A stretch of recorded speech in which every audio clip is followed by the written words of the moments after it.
Hey everybody, welcome back to Project Evolve 360. Today we're going to be talking more about organizations of the systems whenever we get into a position to do something. So today we're going to be talking about one of the big ones we see with beginner athletes, and that is the bottom position of any of the big pulls. So the deadlift pull, the clean pull, the snatch pull.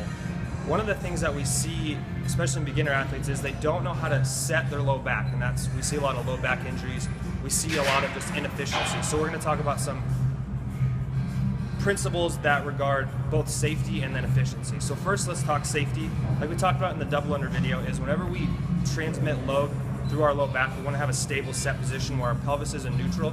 So we're not hyperextended like this. We're not super flexed. We want it just nice, set, locked in pelvis. So first, that creates a stable system that's safe and we can transmit load through. Then the other thing is it also provides us a platform to create torque. So the human body can only move on torque, so motion around a joint.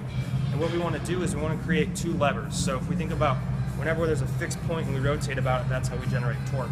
And our femur is our bottom lever that operates at our hip, and that's just a bone and it's set. So what we want to do is then we want to create a stable lever with our spine where it's not flexing as it's going through, but it's nice and solid, and we just have one big lever to create torque on. So we're going to show you some of the deadlift setup. We're going to show you how to fix the hyperextension and the flexion of your lumbar spine. So let's come over to the bar. So one of the things we see is a lot of people when they first set up in the deadlift, they're going to come down, they're going to drop their butt, they're going to be flexed over. So we see this flexed spine.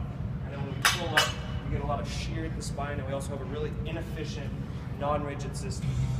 The other one we'll see is kind of hyperextension.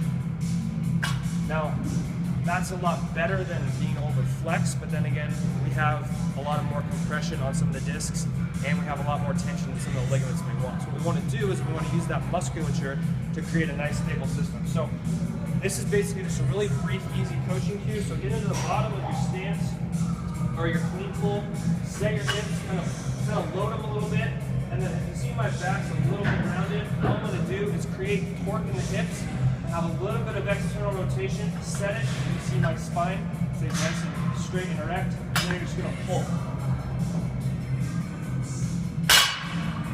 Alright, so that's a tip for today. Whenever you're in the bottom of the clean pull, make sure you have a stable system.